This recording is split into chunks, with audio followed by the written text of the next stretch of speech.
A millionaire asked his young daughter to choose a new mother from among 5 wealthy women. But in the end, he chose the black cleaning lady after discovering the truth about who had truly cared for the girl.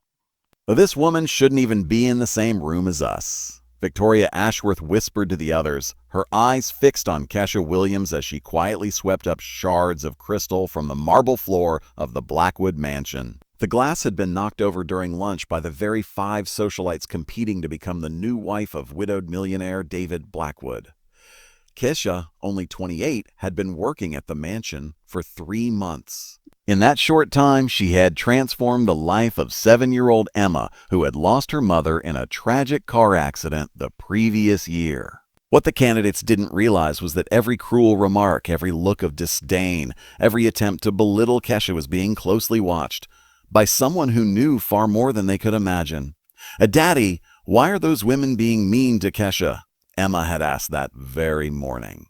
Hidden just behind his office door, David heard his daughter's question echo in his mind as he reviewed the security camera feeds. On screen, Kesha was enduring humiliation at the hands of the 5 women who had arrived 2 weeks earlier for his unconventional marriage competition. The idea had come from his therapist. Allow Emma to live with different women for a month, then let her choose the one she wanted as her new mother. On paper, the candidates were flawless. A lawyer, a doctor, a businesswoman, a socialite, and an architect. All white, all rich, all seemingly perfect. But from day one, something troubling had emerged. Led by the cutting and manipulative Victoria Ashworth, heiress to an oil fortune, the women waged a silent war on Kesha. Not because she was a rival in the competition. After all, she was of just the help, but because Emma clearly preferred her company to theirs. "That girl needs to learn about social hierarchy early on," Priscilla Montgomery, the lawyer, had said during a private dinner the women thought was unobserved.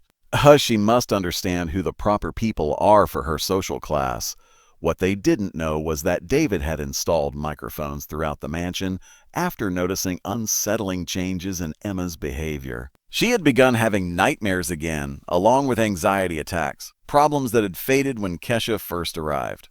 Kesha herself never imagined that her kindness toward Emma would spark such venom. She had a degree in education, but was working as a cleaner to support her ailing mother. Each morning, while she prepared breakfast, she endured whispers about a people who don't know their place and had bad influences for children from good families. But none of the 5 candidates saw what David had begun to notice: the quiet steel in Kesha's gaze, the strength of a woman who had faced far deeper prejudice before and survived. When Kesha bowed her head in the face of insults, it wasn't submission, it was strategy. The kind born of experience from someone who knew that the sweetest revenge belongs to those who wait for the right moment. And that moment was coming. If prejudice has a way of turning against the prejudiced, then the 5 women in David Blackwood's mansion were about to learn the lesson the hard way. Their days of humiliating Kesha were numbered, and their downfall would be far more spectacular than anything they could imagine. The very next morning, Victoria Ashworth called a private meeting in the mansion's library, far from the places they thought the cameras and microphones reached. "We need to be strategic," she said, her fingers brushing the diamonds in her ears as her gaze drifted to the garden outside. Kesha was playing hopscotch with Emma, the sound of the girl's laughter carrying faintly through the glass. "That woman is influencing the child in ways that are inappropriate for our social class." Priscilla Montgomery, the corporate lawyer, set her Italian leather address book on the mahogany table. "I've reviewed the legal options. David can dismiss any employee for cultural incompatibility without complications." A cultural incompatibility? Christina Hawthorne, the dermatologist to Atlanta's elite, let out a cold laugh. That's just a polite way to say the problem we all see. Rebecca Sterling, the architect who designed mansions for governors, leaned back in her chair with practiced poise. "Emma needs to understand appropriate associations early on. This familiarity with the help is giving her the wrong ideas." Amanda Chase, heiress to a chain of luxury hotels, didn't bother with euphemisms. Let's stop pretending. "The problem is that a black cleaning lady is taking up emotional space that should be ours. Emma should be clinging to one of us, not her." What none of them knew was that Kesha had grown up hearing conversations exactly like this. She was the daughter of a housekeeper who had served wealthy families for 30 years. She knew every code word, every genteel insult, every so-called civilized strategy used to mask cruelty. At 14, she'd seen her mother fired after 2 decades of impeccable service, the crime nothing more than the employer's son becoming a too close. The parting accusation, not knowing her place, had echoed down the grand halls of that Charleston mansion like a curse. Now, 14 years later, the same poisonous whispers had found her again in Atlanta. But this time, Keisha was not a powerless teenager. She was a graduate of Clark Atlanta University, a fact these women dismissed as irrelevant. But to Kesha, that degree was more than an education. It was a quiet declaration of war against the very system that had tried to break her family. And this war was one she intended to win. During the 3 years Kesha had worked in public schools before being forced into domestic work to pay for her mother's cancer treatments, she had developed a rare skill, the ability to read people with surgical precision. She could sense the moment someone underestimated her, and she knew exactly how to turn that arrogance into her advantage. That afternoon, Emma came skipping down the hallway toward the kitchen, her mind clearly set on finding Keisha. "No, sweetie," Victoria intercepted smoothly, stepping into her path. "How about we play something more sophisticated? I brought back a chess set from France just for you." "I don't know how to play chess," Emma replied, trying to slip past. That's exactly why you need to learn," Priscilla chimed in, blocking the other side of the hallway with lawyerly precision. "Intellectual games are important for developing privileged minds." "Atesha taught me how to play checkers yesterday," Emma said brightly, unaware of the tension her words ignited. "And she said games help you think better, no matter what they are." Christina's eyes flicked to the others. "Honey, there's a difference between games. Some are more appropriate for certain people." At that moment, Kesha appeared in the kitchen doorway, a tray of still-warm cookies balanced effortlessly in her hands. She had heard every word, but her face remained serene, almost maternal. "Sorry to interrupt," she said, her voice a perfect blend of warmth and formality. "Emma, your chocolate chip cookies are ready." Emma's eyes lit up.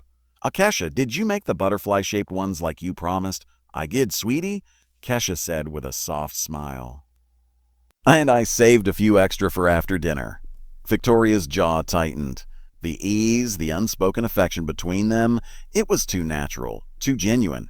It made her mission even more urgent. Keisha," she said, trying the maid's name for the first time, her tone making it sound like an unpleasant foreign word. "Don't you think you're taking on too much responsibility with Emma? We're here to take care of her developmental needs." Keisha's polite smile didn't falter, but for the briefest moment, something sharper flickered in her eyes. "Of course, Miss Victoria." I'm just following Mr. David's instructions to keep Emma fed and happy." Naturally, Amanda cut in, her voice dipped in honey but laced with poison. But feeding is very different from forming emotional bonds." Kesha didn't answer. She simply placed the tray on the counter, her composure unshaken. But behind that calm facade, the quiet war was still very much in motion, and Kesha was already several moves ahead. It would be best to maintain an appropriate professional distance. "I understand perfectly," Kesha replied, her voice carrying that same dangerous sweetness. "I've always been taught that caring for children means giving them exactly what they need, when they need it." The words were polite, too polite, and they unsettled the 5 women. Her calmness didn't read as submission anymore. It hinted at something sharper, something they hadn't accounted for. That night, David sat alone in his study, reviewing the security camera footage. The women thought they were building a case against Keisha, documenting every supposed transgression of the hand to him like a smoking gun. But the videos told a very different story. Kesha appeared in every frame as professional, patient, and genuinely attuned to Emma's needs. The women, on the other hand, came across as visibly uncomfortable with the effortless bond between the child and her caregiver. And then David began noticing something else, something darker. Small acts of sabotage, whispers designed to seed doubt in Emma's mind, manufactured moments meant to make Kesha appear incompetent. At dinner, the tension broke. "Daddy," Emma asked between bites, "why don't the ladies like Keisha?" The question landed like a silent explosion. Forks froze midair. What kind of question is that, sweetie?" Victoria said, forcing a brittle smile. "We like all the staff." "That's not true." Emma replied with the brutal clarity only a child could deliver. I heard you say she didn't know her place. David felt the blood drain from his face. Emma, where did you hear that? In the library this morning, she said simply. They were talking about making Kesha go away. The silence that followed was heavy enough to crush the air from the room. The 5 women, articulate, educated, practiced in social maneuvering, sat like statues caught in the act. E must have misunderstood. Priscilla jumped in. Adult conversations can sound different to children's ears. Ulysses. But David didn't need his daughter to clarify. The truth was written across every face at the table. And in that moment, he realized something unsettling. Emma wasn't the only one they had underestimated. Every attempt to humiliate Kesha, every effort to diminish her had only strengthened something deep inside her, a quiet, unshakable power built over years of enduring worse than this. It was the kind of strength that knew the best revenge wasn't swift. It was patient. It let enemies destroy themselves with their own arrogance. On Wednesday morning, Kesha rose 2 hours earlier than usual. She moved through her small bedroom with the same calm precision as always, but her eyes held a new light. She picked up her phone and dialed a number she knew by heart. Her older sister Diane answered from Washington, D.C. The conversation happened in low, urgent whispers inside Kesha's small annex room, far from the glow of the main house. Diane, I need you to do something for me, Kesha said, eyes fixed on the still dark windows across the lawn. Remember those contacts you made when you worked at the Department of Education? Diane Williams Johnson, Howard University graduate, investigative journalist, now a CNN producer, immediately caught the strain in her sister's voice. Kesha, what's going on? You never call me at this hour. I'm being targeted by 5 wealthy women who want me gone. I need ammunition. For the next 20 minutes, Kesha laid it out with surgical detail. Every humiliation, every coded insult wrapped in a social concern, every calculated sabotage. Diane listened in silence, recognizing the unmistakable patterns of systemic discrimination she had spent her career exposing. Hi, Kesha. Are you sure you want to go to war? These women have resources, connections. Diane, our mother spent 30 years being humiliated by people like this. I'm not repeating her story, not when I have Emma to protect. The name hit its mark. Diane knew her sister's bond with the child wasn't some employer-employee attachment. It was protective, maternal, and unshakable. All right, Diane said, finally. A full names, 48 hours. I'll get you everything you need. While Diane moved her pieces into play from Washington, David was already advancing his own. He had quietly hired Marcus Thompson, a private investigator with a specialty in digging skeletons out of the closets of the social elite. What Marcus found made David's stomach turn.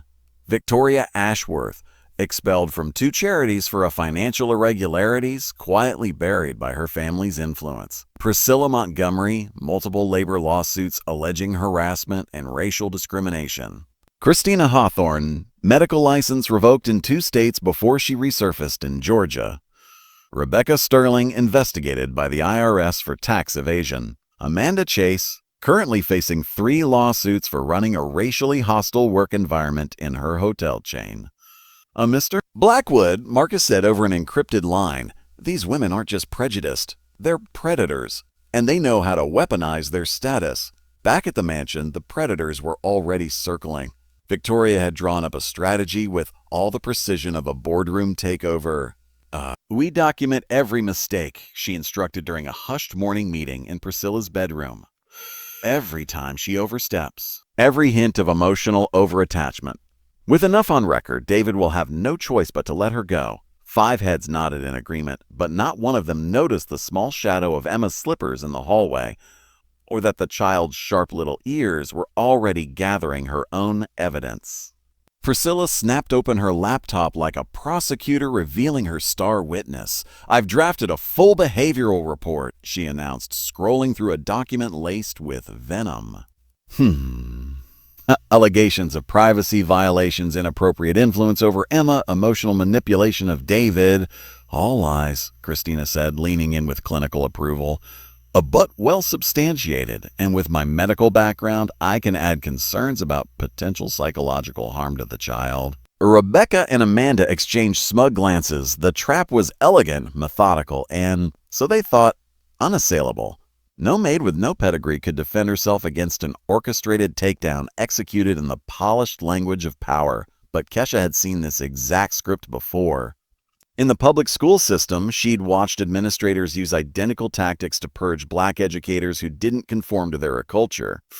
She knew the pattern, and she knew the countermeasures. That afternoon, while dusting David's office, the printer hummed to life. The candidate report sat in the tray, still warm. She skimmed every accusation, each twisting her kindness into impropriety, each painting her loyalty as manipulation. Instead of fear, Kesha felt that familiar steeliness rise, the same unshakable calm she'd learned at 14, when her mother had been fired for overstepping boundaries with the children she cared for. That night, once Emma's breathing softened into sleep, Kesha made another quiet call. This time to Professor Angela Morrison of Clark Atlanta University, a mentor and one of the nation's top voices in child development and separation trauma.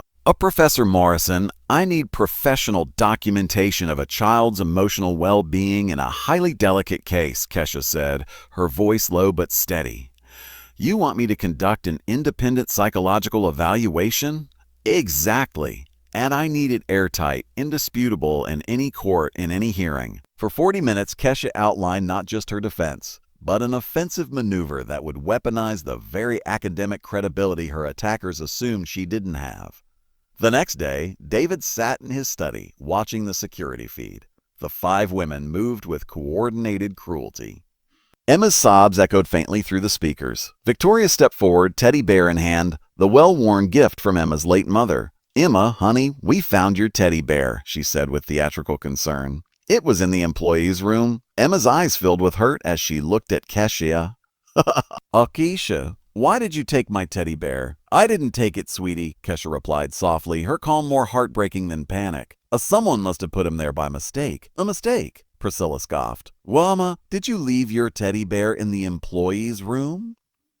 No, Emma whispered, tears streaming. David's jaw tightened. On the screen, he saw more than a frame-up. He saw 5 adults trying to fracture a bond that had become the only safe place in that child's world. And in that moment, David Blackwood made a decision.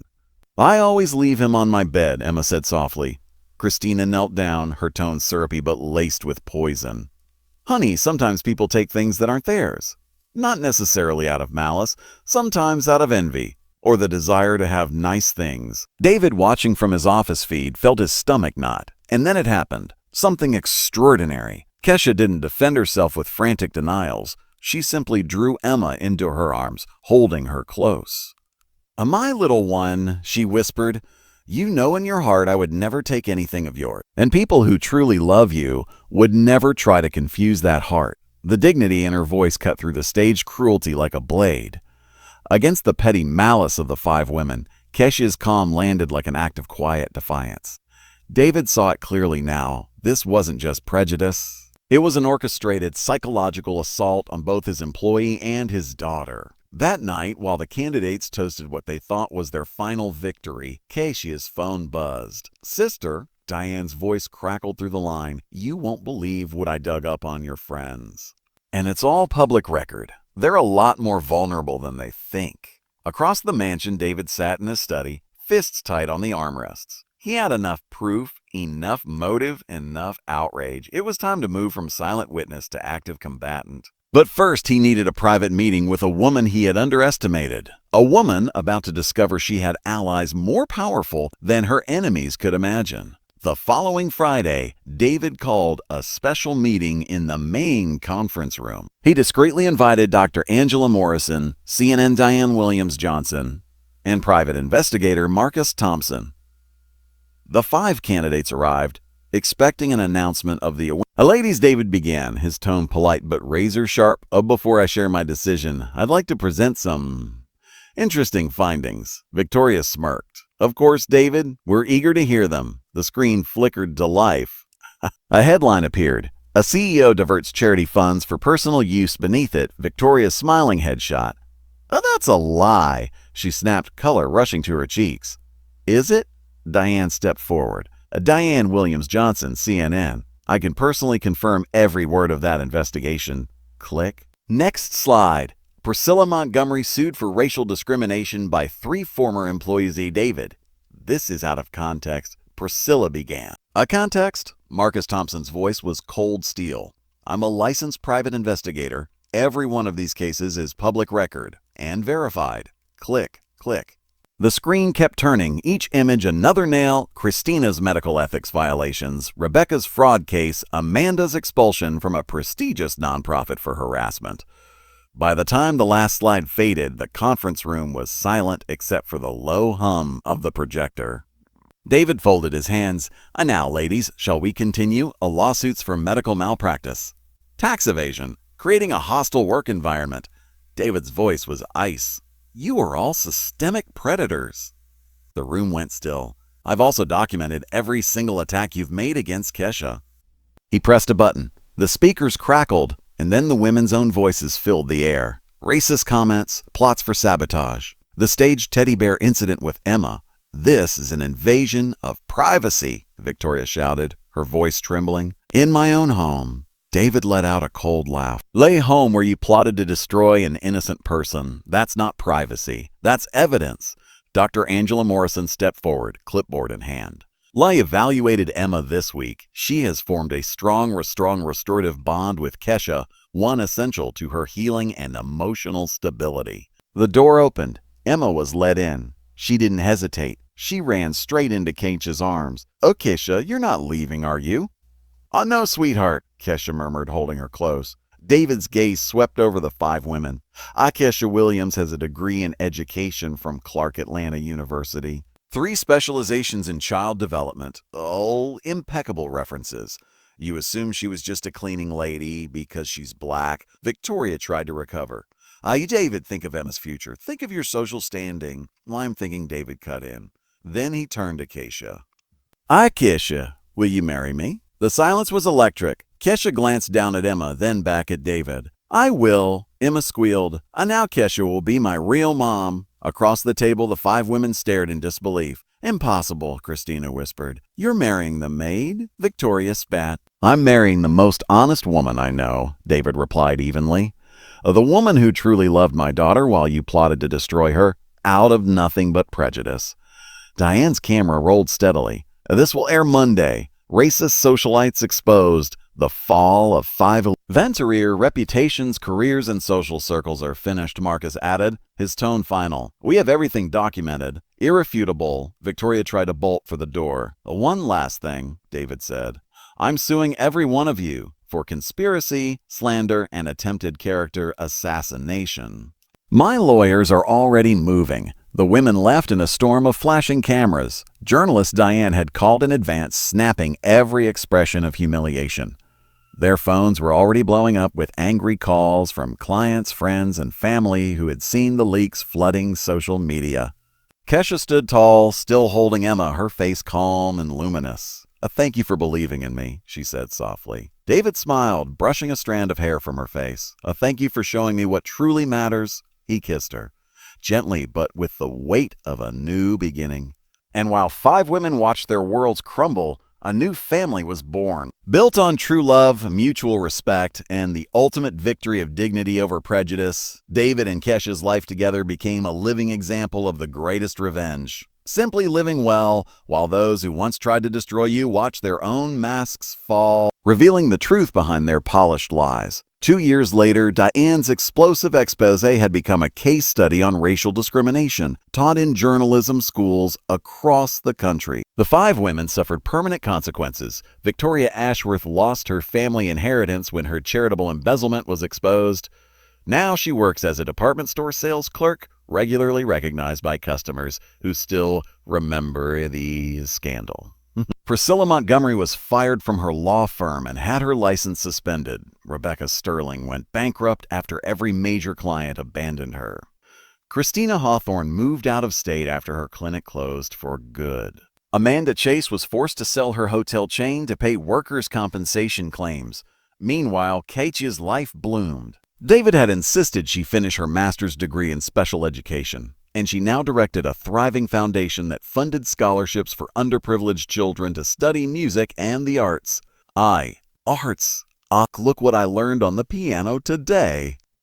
Emma called, bursting through the door after class. At 9 years old, Emma was already fluent in Portuguese, thanks to lessons with Keisha's grandmother, who had moved into the mansion and could play 3 instruments with confidence. The family had grown too. 6-month-old David Jr. slept soundly in Keisha's arms as she sorted through scholarship applications for the foundation named after Emma. "Honey, another thank you letter," David said, handing her an envelope. This one, mother in Detroit. Her son just got a full scholarship to study violin. Keisha smiled, her mind drifting back to a conversation with Emma the week before. The little girl had asked, "Why did those mean ladies want to send you away?" Keisha had knelt down and said softly, "Sweetie, some people are born with everything and think that makes them better than others. But you know what the secret is? People like that always destroy themselves because kindness and cruelty can't live in the same heart." David leaned over, kissed her temple, and whispered, "And that's why we won." Outside, the sun poured across the garden, and inside, laughter echoed. A home built not on power or privilege, but on love, truth, and the kind of legacy that no scandal could ever touch. During an interview on the country's most watched morning show, David was asked about his controversial decision to marry Keisha. Controversial? David laughed, shaking his head. "I married a woman who is educated, intelligent, who saved my daughter from depression, and who taught me the true meaning of family. If that's controversial, then the problem isn't with me." Oh, the host pressed on. But what about the social differences?" David leaned forward, eyes locked on the camera. "What differences? My wife has a master's degree, runs a foundation that has changed the lives of over 1,000 children, speaks 3 languages, and raises our children with more love and wisdom than most socialites could even dream of." Foam! Keisha sat on the couch with Emma curled in her lap, a smile spreading across her face as she watched the man who had chosen to love her exactly as she was. At Emma's school, classmates often asked what it was like to have a famous mother. Emma's answer was always the same. "She's the bravest woman in the world, and she makes the best chocolate cake too." Keisha's real victory had never been about destroying her enemies. It was about living so fully, so joyfully, that her happiness itself became undeniable proof that people like Victoria had always been wrong about human worth. That Sunday morning, she stood by the window, watching David play with their children in the very garden where she had once been humiliated. It struck her then, she hadn't just won, she had transformed her victory into something greater than herself. "Love," David called from outside. Come here, Emma wants to show you the song she wrote for you." Tesha stepped into the sunlight, walking toward the family she had built with her own hands, her own heart. She knew deep down that sometimes the greatest revenge against prejudice isn't to answer with anger, but to respond with so much love, joy, and success that you rewrite the rules of the game entirely. Because in the end, dignity and true love don't just survive, they win. And the place they lead you to is always bigger, brighter, and more beautiful than your enemies could ever imagine.